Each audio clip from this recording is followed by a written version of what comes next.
Welcome to Grace Christian Family Center in Tomball, Texas.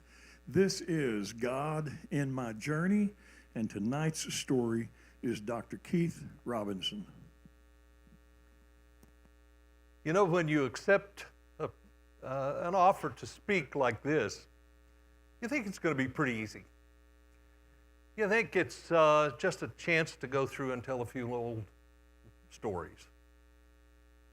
But that's not what I found. In this situation, it was a very emotional thing to look back in the pages of time and to see how God was leading me, was talking to me, how He was always there. So I've tried to figure out a way to make it kind of a little more interesting, and we'll see if that works. So if you're ready,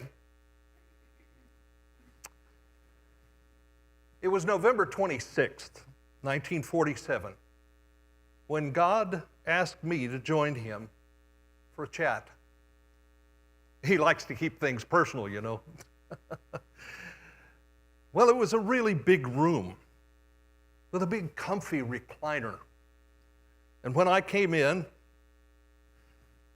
I knew it was Him. Come on over and sit with me. We need to talk. And then He said, in a moment, I'm going to send you on a journey to a place called Earth.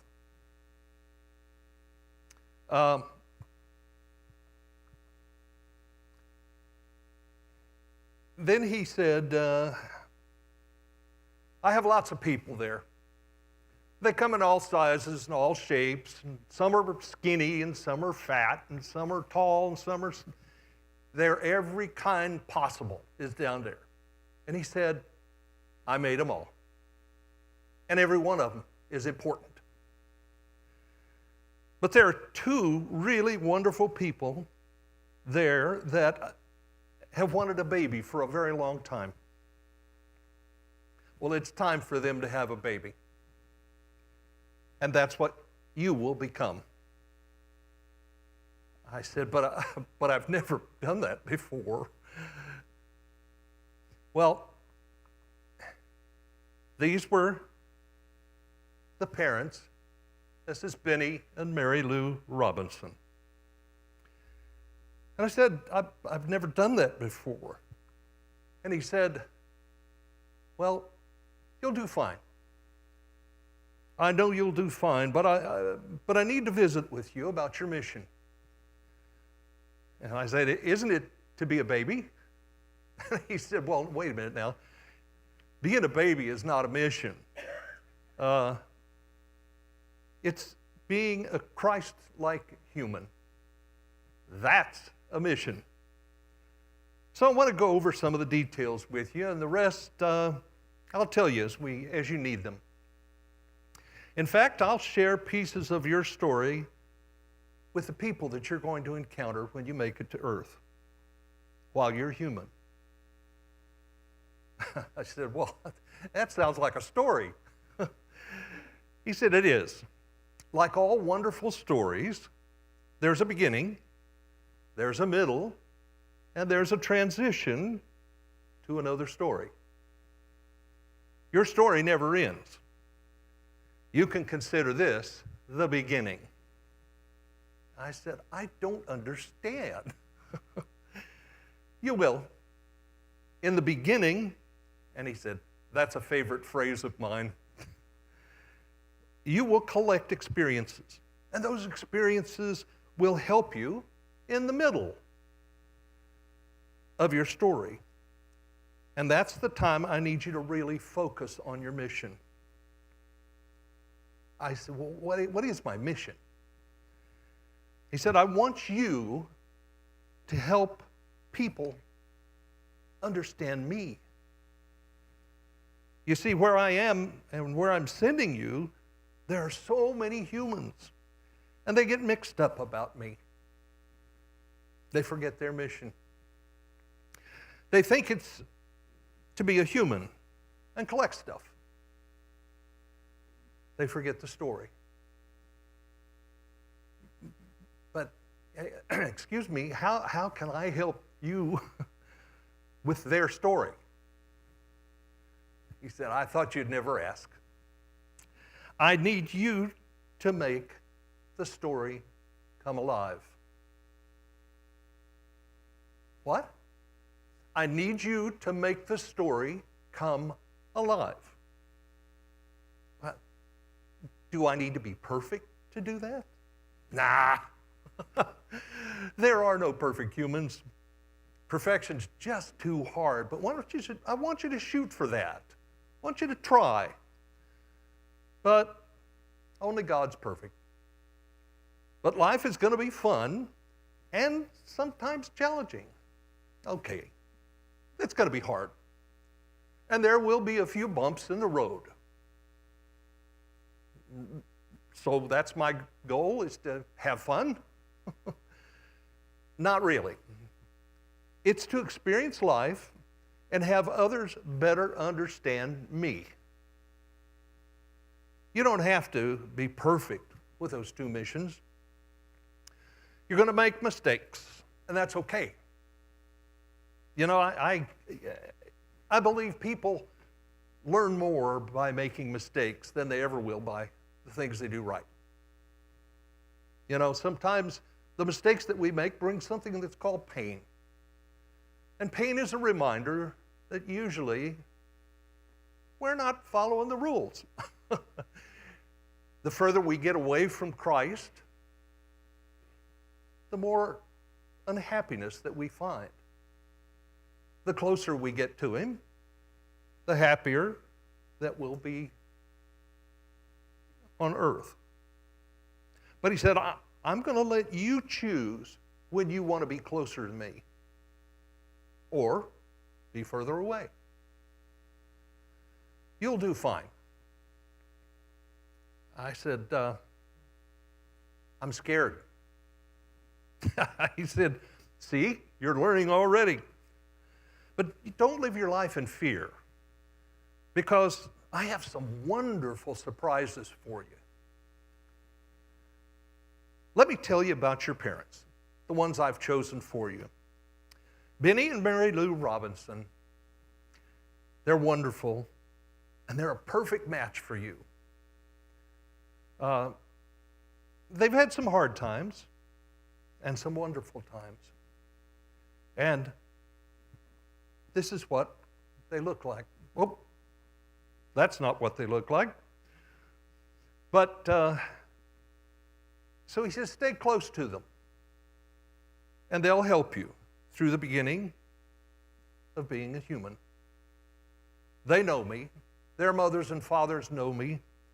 And their mothers and fathers before them knew me.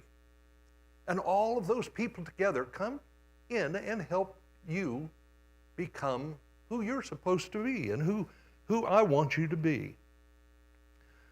So that's where you apply most of what began as early as a child. Don't worry. I'll be there with you if you want to talk. And it's going to be an interesting journey, I can assure you that. And I said, can I ask you something? And he said, sure. What happens in the end of the story? Oh, he said, that's where it's most interesting of all. The moment that your mother and your father come together to begin building you, I'm there. And I reach down into my spirit and I pull out just a little bit of my heart and I put it in you. And you get to keep that your whole life. It's kind of like a burning ember that sets inside you and keeps you warm. It's the voice that speaks to you when you know maybe you're getting a little too far away, and it makes you come back. So, all of the experiences at the end of life is not an end. All of those experiences are when my spirit comes back to me. Interesting. What if something happens to me as I'm becoming a baby? What if? He said, you're asking me, what if you're a mistake? Is that right? Yeah, that's what I'm asking. Listen up. I have a purpose for every baby. There are no mistakes. Every baby is a creation by me and has a reason for being on earth. What humans must do is to find out why that baby was born and help them to understand me. I'll take care of the rest. It's really pretty simple. Well, he knew he had to make it pretty simple for me to understand it. So there really is no ending. Nope. Just a transition back into the spirit form that you are today. A spirit that's part of me. Well, what happens to the body? He said, just a vessel to carry the spirit as it develops. So when I transition back, do I forget all the experiences that I had? Do I forget the ministers that I've heard? Do I forget the churches that I've been to? Do I forget my wife, my children? No, he said, your experiences enlarge the spirit, and that's what you bring back with you. So, wow, this is really very interesting, and I wasn't expecting this. And he said, are you ready? I said, I don't know if I'm ready. He said, I know you're ready. And oh, by the way, you won't remember us having this little talk. Then I'll meet you at the gate of heaven and let you in. Okay. Here you go. On August 26, 1948, Keith Allen Robinson was born. And that is the picture of him, me. Sometimes I still drool a little bit, like the drool's on there right now. But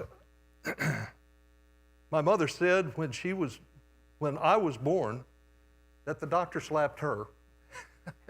Said, don't have another one, because this one's going to be a handful. He must have been clairvoyant, because there are probably a few people in this room that would tell you, yes, I'm kind of a handful.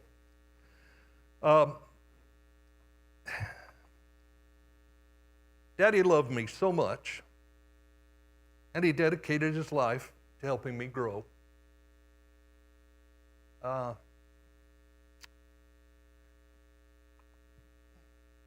When I was 5.5 months old,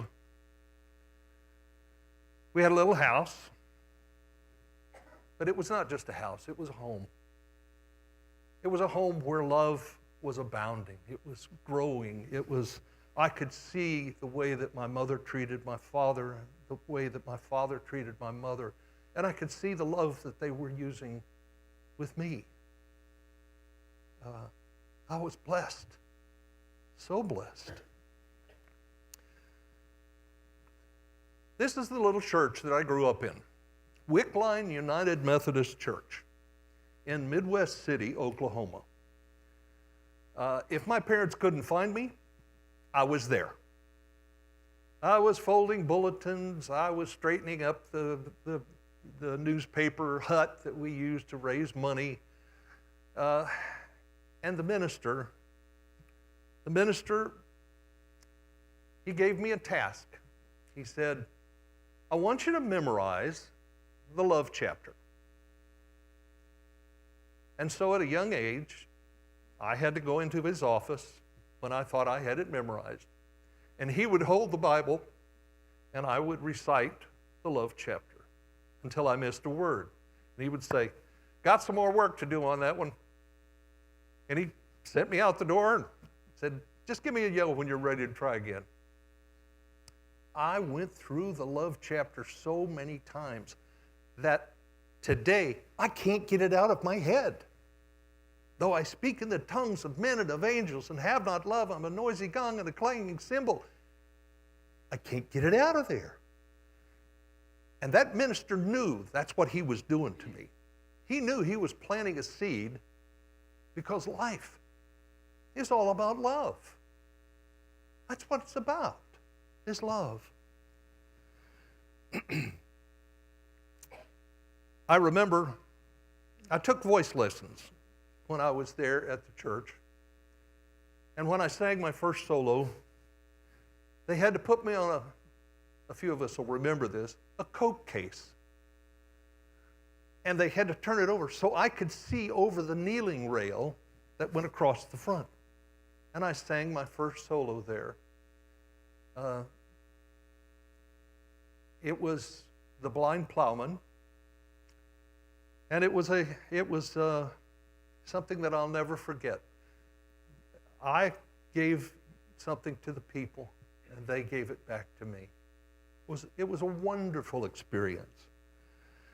I have a story about my father. Now, if you live in Oklahoma, you better have a tornado cellar, because quite often they'll get tornadoes. And tornadoes really, really upset life. Well, one day after a tornado had damaged most of Midwest City, a suburb of Oklahoma City, my dad put me in a little chair and hung me on the fence and picked up his shovel and started digging a storm cellar. That storm cellar leaked my whole life. But it was there, and the world would show up when the tornadoes came, and they would go down into the storm cellar where they would be packed, people side by side all the way there. But Dad loved us by taking care of us. And it was hot. And Dad, I am going to tell that one, okay? Mom brought out some lemonade to Dad. And he sat down on the stairs, and he was drinking his lemonade, and the town dog walked up and sat down between his legs. And Dad started petting him and everything, and Dad yawned. And as he yawned, he looked down. And as he looked down, the dog looked up, and the dog stuck his nose in my dad's mouth.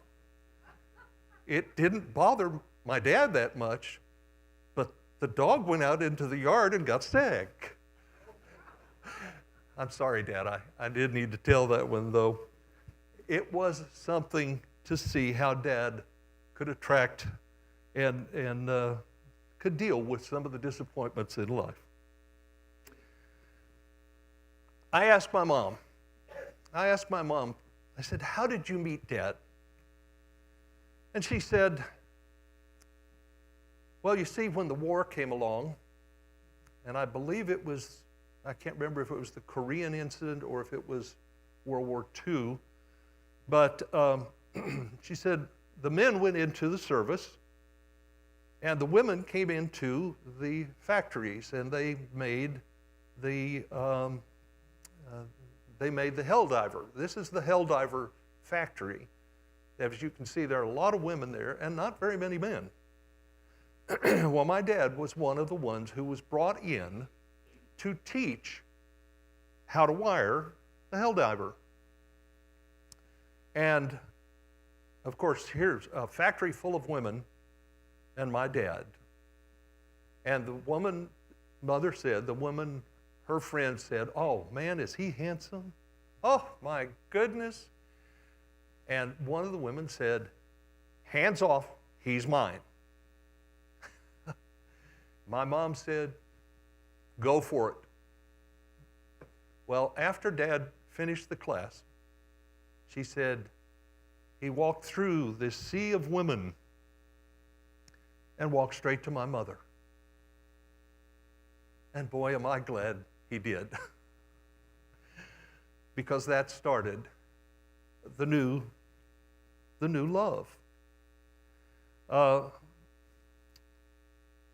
And that's how we met, she said.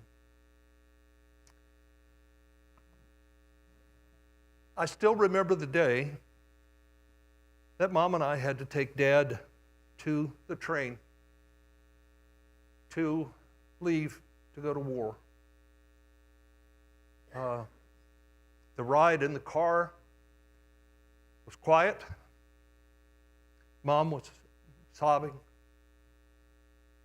And I really felt like Dad was leaving because of something that I did or something that I said. And it hurt. It hurt so badly to see him go. Because here was the man that I loved that got on the train. And as it pulled out, a piece of me went with him. And I'll never forget that day. But Mom and I did some crying together. And every night, after I had my shower, my bath, and put on my jammies, we would kneel down next to my bed and we'd pray for Dad. We'd pray that he came back to us, because a lot of dads don't come back. So, at this point, it was just Mom and me. Mom took me places, tried to teach me manners. We went to a local, it wasn't a Luby's back then, but it was a cafeteria, and I learned to pull the chair out for her and seat her properly, and she worked on my manners. And and that leads me to the story, because Mother, as you can see, Mother was very, very pretty.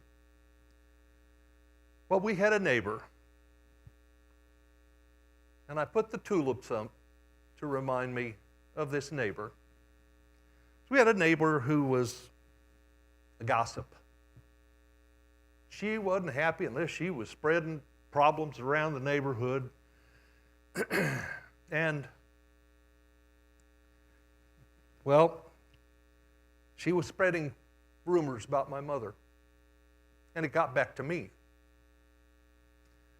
And I still remember Mom was in the kitchen, and she was frying a pork chop, making some gravy to go along with it. And I took Mom's pinking shears, and I went out to the neighbor's house. She raised some of the most beautiful tulips you have ever seen in your life. They were tall tulips, and each one of them was an award winner. Well, I went ceremoniously to each tulip and snipped it off and laid it down next to. And I continued snipping tulips all the way around the house until every one of them were down. And then I slipped back into the kitchen, put the pinking shears away, and we had dinner. She never found out. That night, after I had my bath, got my jammies on, and we kneeled down to pray. And at the end of my prayer, I said, "And dear Lord, please forgive me for what I did to Katie Bell's tulips." And I said, "Amen." And I remember my mother looking at me and saying, "What did you do to Katie Bell's tulips?"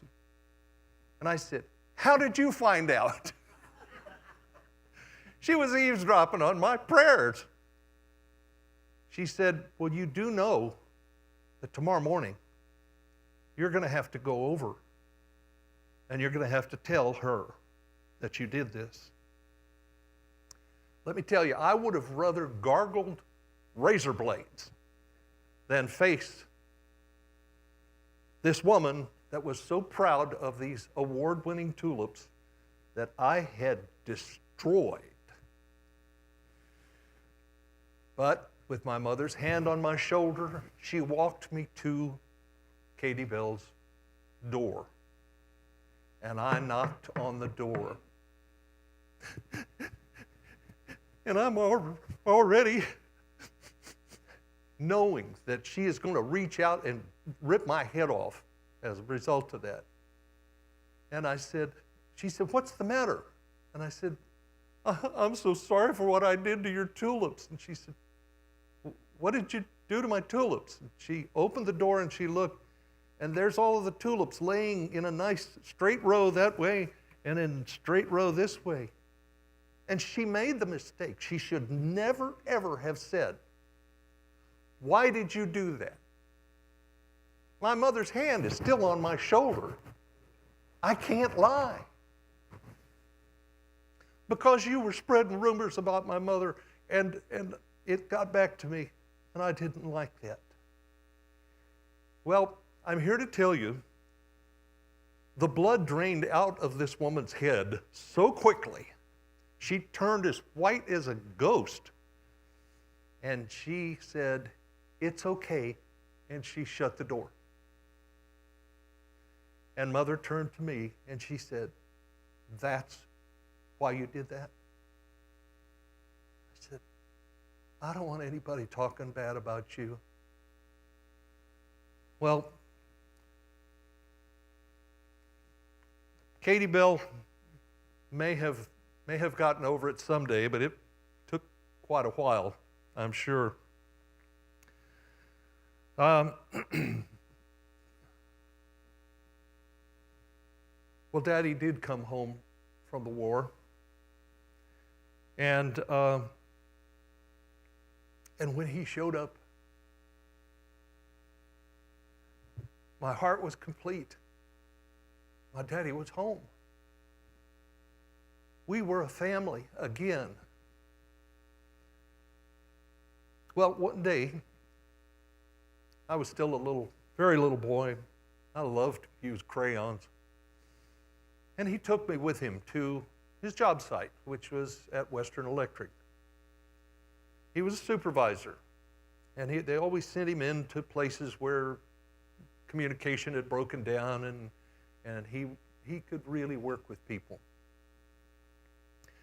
And he was sitting at his desk, and I was sitting at a little credenza behind him, and I was coloring.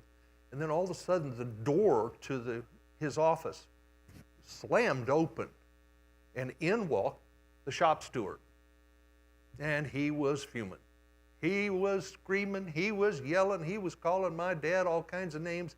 And of course, I'm listening to this like, wait a minute, what is going to happen here? And Dad reached back, and he patted me on the shoulder, and I could feel him say, "It's going to be okay." And he said, George, come on in, sit down, talk to me.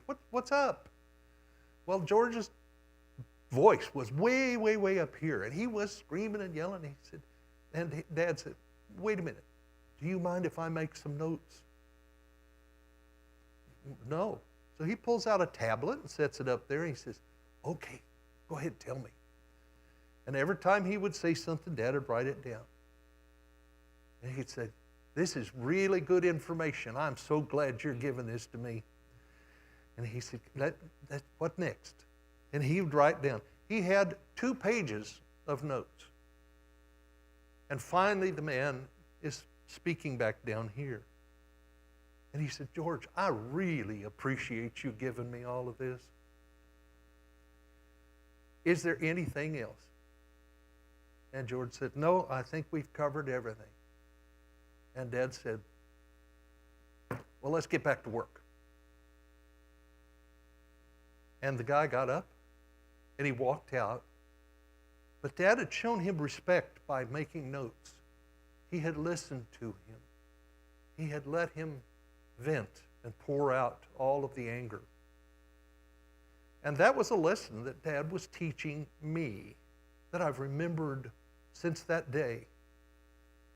And because anger has become the default emotion of people. If people don't get what they really think they deserve, and they get to define what that is, they get mad. And they get to get mad over whatever they choose to get mad over. So having this skill that Dad was teaching me really was a significant piece of training for me, and I've used it a number of times.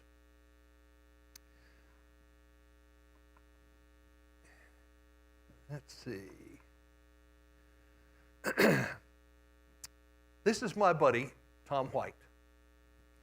In grade school, junior high, Tom was always in trouble. He was a rascal. And his family, it was before RVs, so his family bought a school bus. And they took the seats out and they made beds and put them in there so that when they wanted to go somewhere, they would just get into the school bus and go.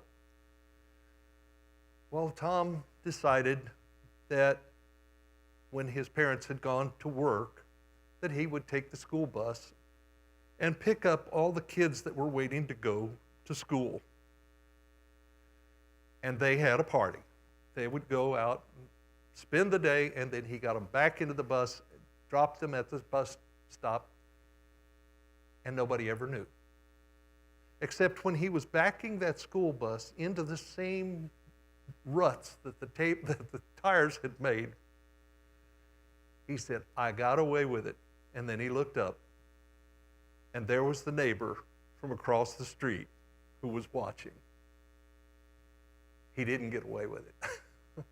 But this is the kind of stuff that Tom did his whole life. Well, after church on Sundays, our families would always eat together. We would either go to their house where his sisters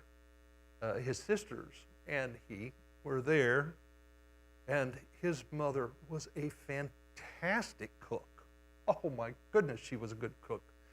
I'm sure my cardiologist says that there's some of her cooking that's inside my veins that was so good.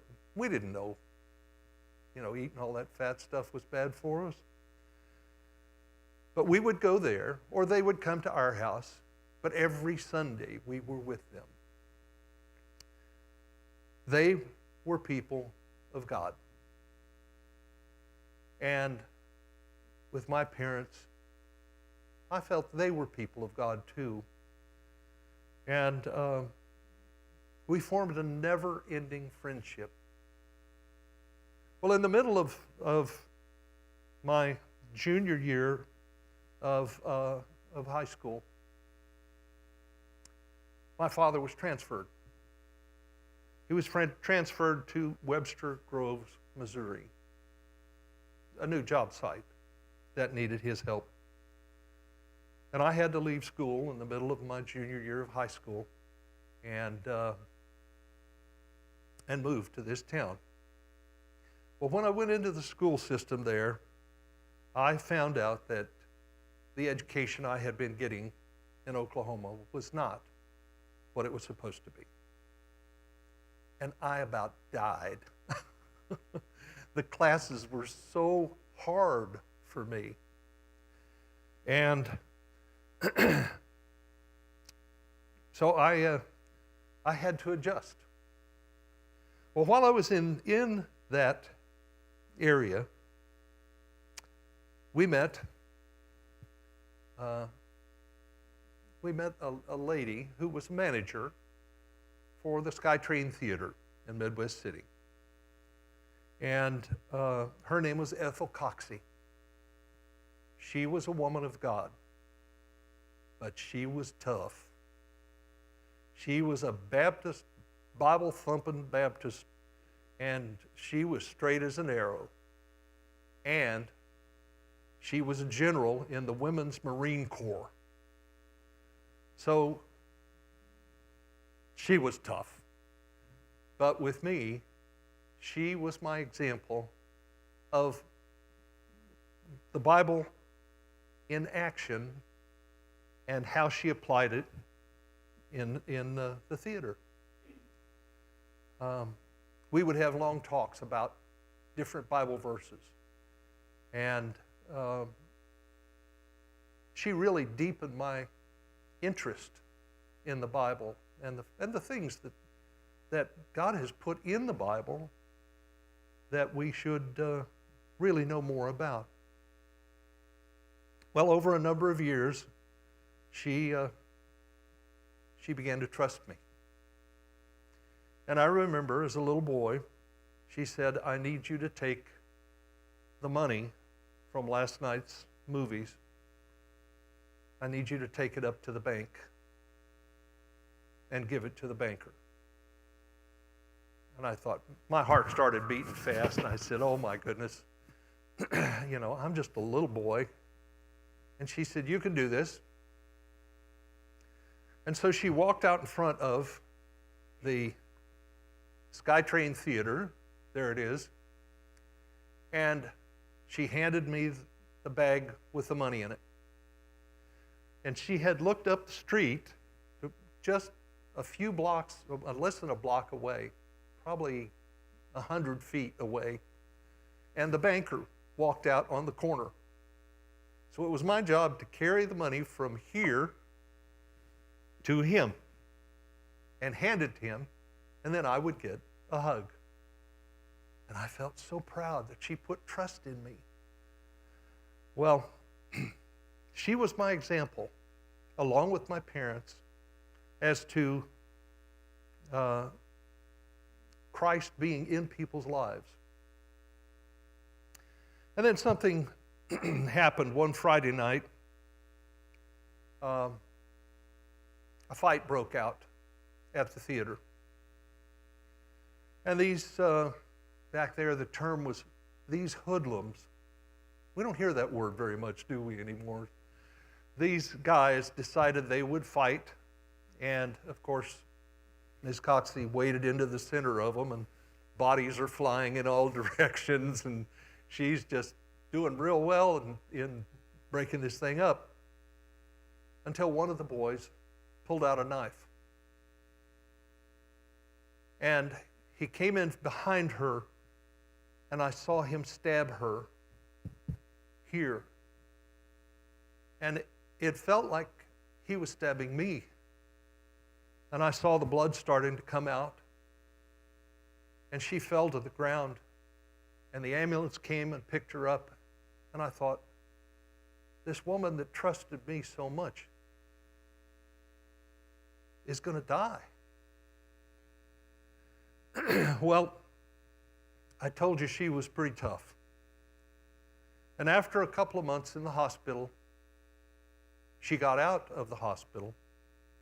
She survived. And the boy who stabbed her was put in jail. But that wasn't enough for Ms. Coxey. She went to the jail and dropped all the charges against him.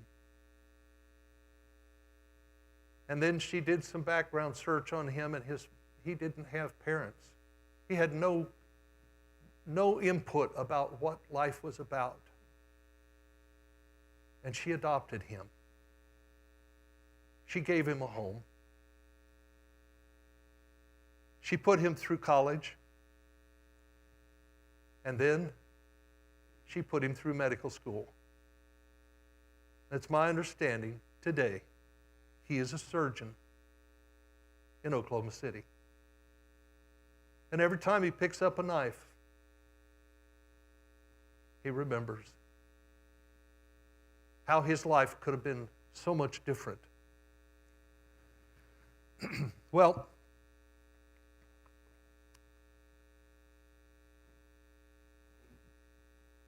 this was, of course, me a little bit older, and we wore our hair pretty short during those days. But I told you when I went to Webster Groves, I had met a lot of teachers that were really good teachers. And I met a woman by the name of Mildred Fredrickson. Mildred Fredrickson was an English teacher. And in a very loving way, she came to me and she said, "Son, your skills are not where they need to be. And if you stick by me, if you listen to what I say, if you're willing to work hard, I'm going to make a great writer out of you." Well, when I did my book, I contacted her, and she was very, very old. And I told her, I said, "I just finished my book. Now, God told me how to write my radio interview with Jesus. But Miss Fredrickson, you gave me the framework of how to do that." It's my understanding she passed away.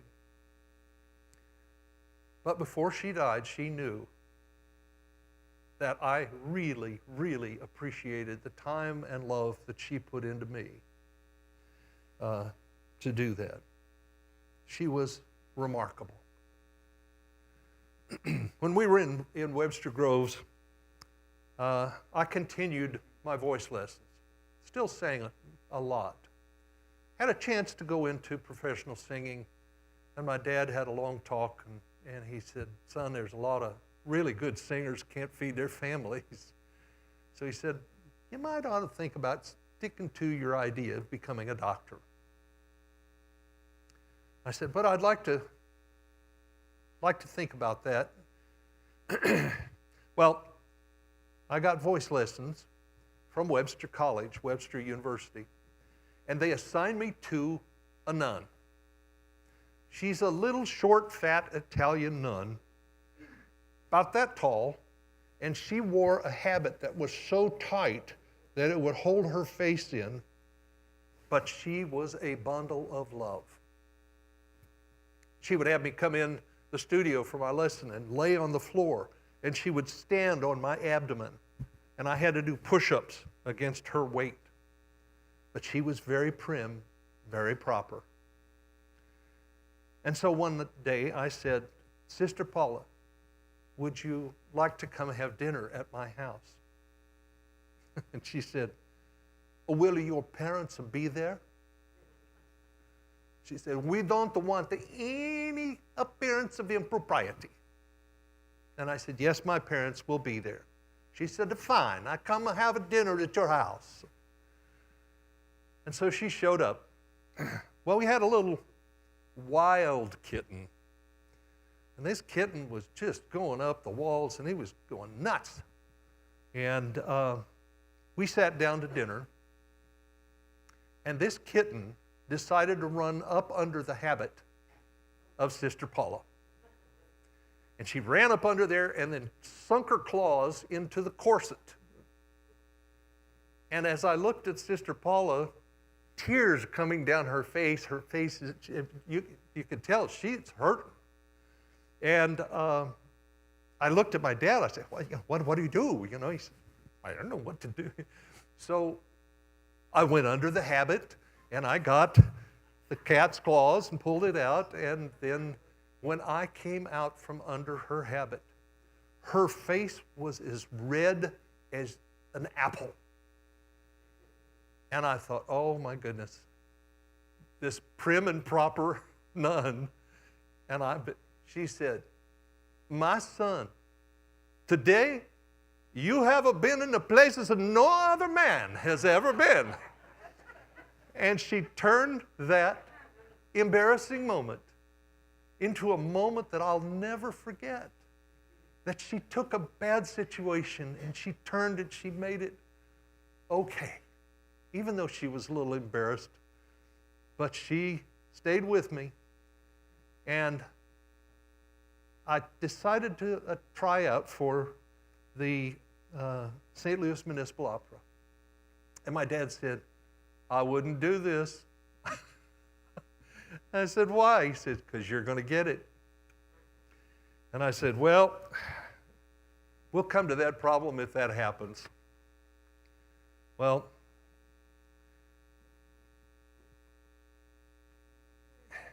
this was when I played Curly in Oklahoma. I guess they wanted me for that part because I already had the accent, and it was just okay. So I played Curly in Oklahoma, and that's what I used as my audition for the St. Louis Municipal Opera, and then was offered a chance to sing professionally there. And now it was time for me to sit down with my dad.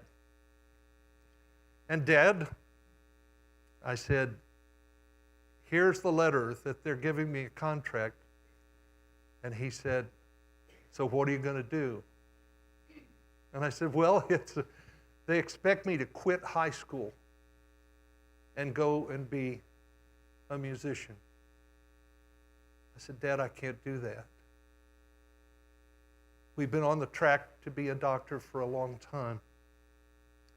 And he said, I know you'll make the right decision. He was working on me. He was working on me. And so I turned that down,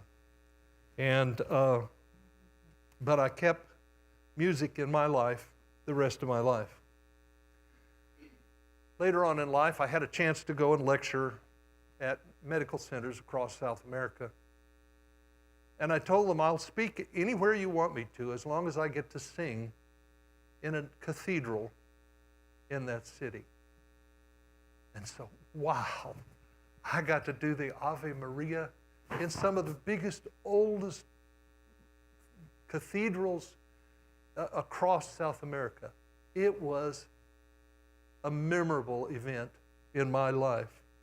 And I'm not saying this to hype me as a singer, but as one of those experiences that built upon me. Well, I almost had a sister. I know that sounds strange. When I went away to college, my father called me and he said, son, one of the ladies from our church had come to him and said, we have a high school girl that her father and mother have died and she needs a home. And Dad said, would you mind if we adopted her? I said, if that's what God wants you to do, I'm 100% behind it. Well, the adoption didn't work out. But Dad and Mom continued to love Karen and the babies that Karen had. And later on in life, I found that Karen and her babies and their babies, they had named two of the boys after my father. And that was pretty neat. So this was Papa Benny and my son, Mark. And Papa Lorne. Papa Lorne is on that side of the picture. They grew up in Hilltop, Arkansas. They were very poor. And they had dirt floors in their house. It was a one-room house. And my father's father died early in life. And the people in the city tried to get my grandmother to turn over the children to an orphanage. And she fought it. She said, no, I'll work extra jobs. I'll make this happen. And so she did. And he said, we ate so many potato soup. He said, we almost were sick of it, but that was all we had. And then we ran out of potatoes. And we had nothing. And early in the morning, he would wake up and he would see a miracle.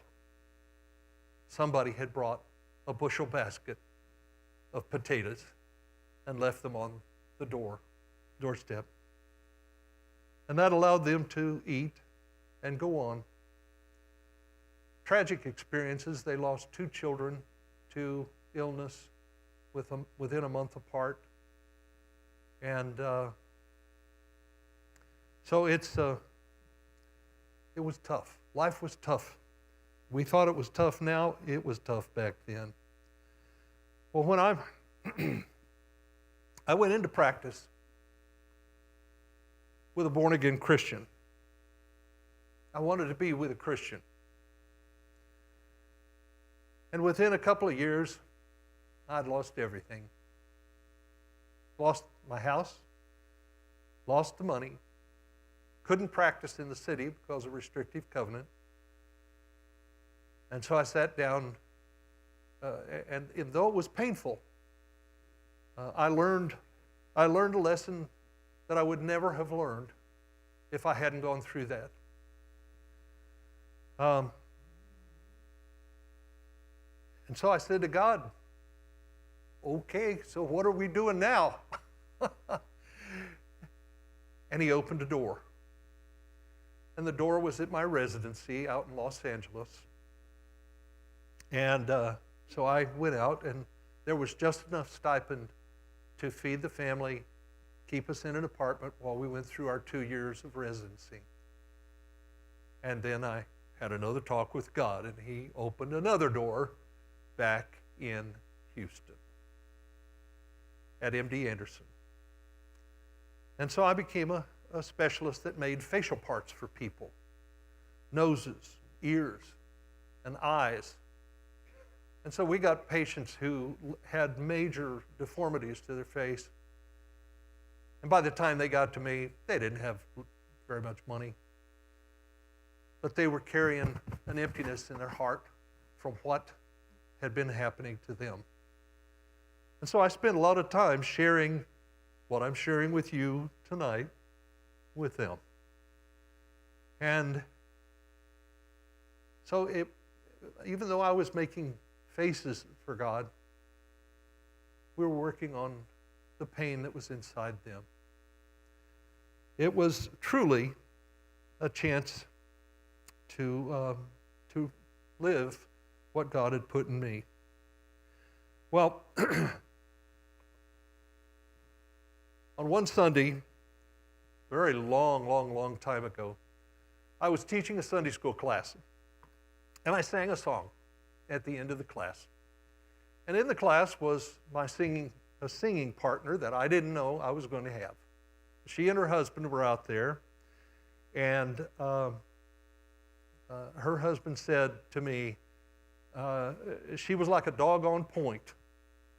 And she jumped up at the end when I said amen. She came up to the front. She said, "You don't know me, but we're going to be singing together a very long time." We sang together for 30 years and cut two albums, and she is still a very, very good friend, both she and her husband today. And I was blessed with that experience. I had 2 children, a son and a daughter. Mark is my son. He is now much older. And Kim is my daughter, and she is up in Waco, and she has a bed and breakfast up there. And they are as different as night and day. And God did not make them in pairs. Even if they are twins, they're different. And these 2 were different. And they followed different paths, but they followed the Lord. And I'm thankful that they did that.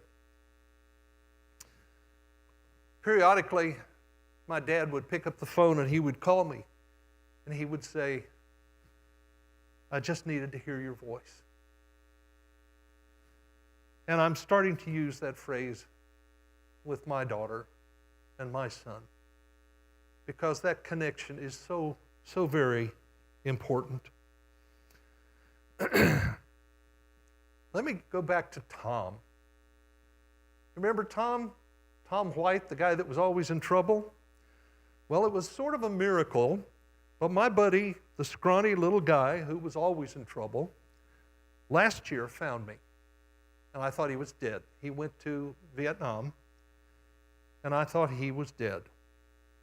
Well, he called me on the phone, and since I had seen him, he had received a PhD in quantum physics and become a decorated United States Navy SEAL.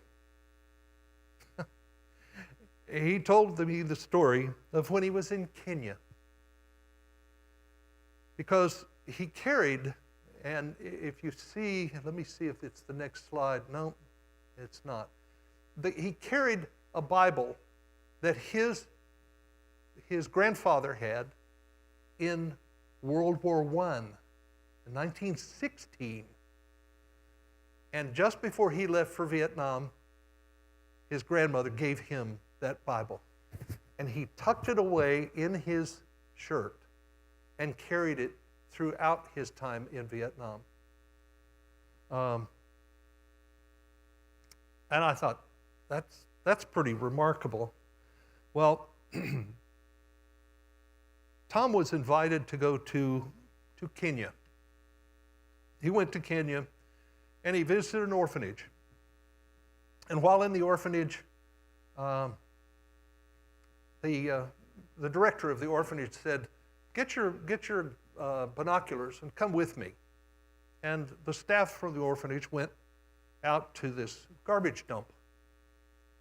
And he said, take your binoculars and look out there.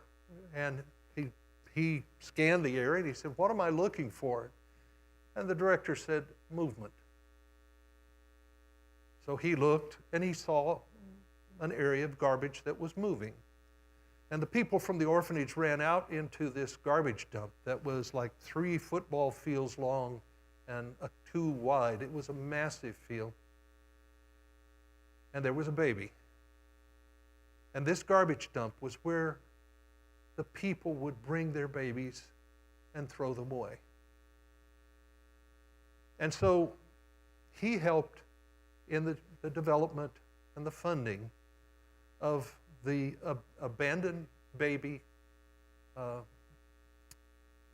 facility there. And they would pick up these children that had been thrown away, bring them back, clean them up, love them, give them food. They would still get 1 diaper a day. But he's helping them, the babies that are so important to God, to have life. And I admire him, and someday we're going to help him go back and help this orphanage complete its work. Well, this brings me close to the end, but I was given a real gift from this church. And the gift was my sweet wife. Her name was Brenda Bogus. I now have her change that to Brenda Robinson. But I was mesmerized by her eyes, that southern accent that she had. I thought she was making it up. But that's real. And she also won me over because she's a fantastic cook. Oh my goodness. A great, great cook. And she's a wonderful wife. And so I want to thank you all for raising her so well and then handing her to me. This is a painting that I did, a 6-foot by 10-foot oil painting. Because I always asked that question that I had asked God, what will it be like when I come home? When I come back to heaven? And with some of the terminal patients that we've dealt with, I had a chance to be there with them when they have to cross over. And this man, I had baptized him just before he died. He was in the bed, and he took my hand and he pulled me down and he said, what's going to happen? And so I leaned down and I whispered in his ear. I said, in a moment, you're going to take a deep breath. And you'll close your eyes. And when your eyes close, when they reopen, you'll be standing in front of a gate. And you'll knock on that gate. And the gate will swing open. And standing there will be the Creator of the universe. And he'll be standing there with his arms open wide. And you will go to him. And when he wraps his arms around you, you'll understand all the things that you didn't understand. All of the reasons, all of the good things that happened to you, all of the things that were difficult that happened to you. And when I said that to him, I felt his hand go limp. He closed his eyes and stepped over into eternity.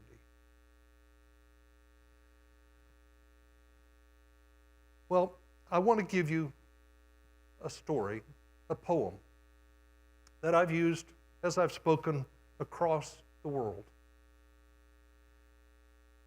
And it means a lot to me. You don't have to say how you live each day. You don't have to say if you work or if you play. A tried true barometer serves in its place. However you live, it'll show in your face. The pride, the deceit that you bear in your heart can't stay inside where it first got to start. For sinew and blood are a thin veil of lace. What you wear in your heart, you show in your face. If your life is unselfish, and for others you live, for not how much you can get, but how much you can give. If you live close to God in his infinite grace, you won't have to tell it. It'll show in your face. So, I hope this evening has been a chance for us to share. And hopefully, this has been meaningful for you. Because I was supposed to make it, the story, come alive. Thank you.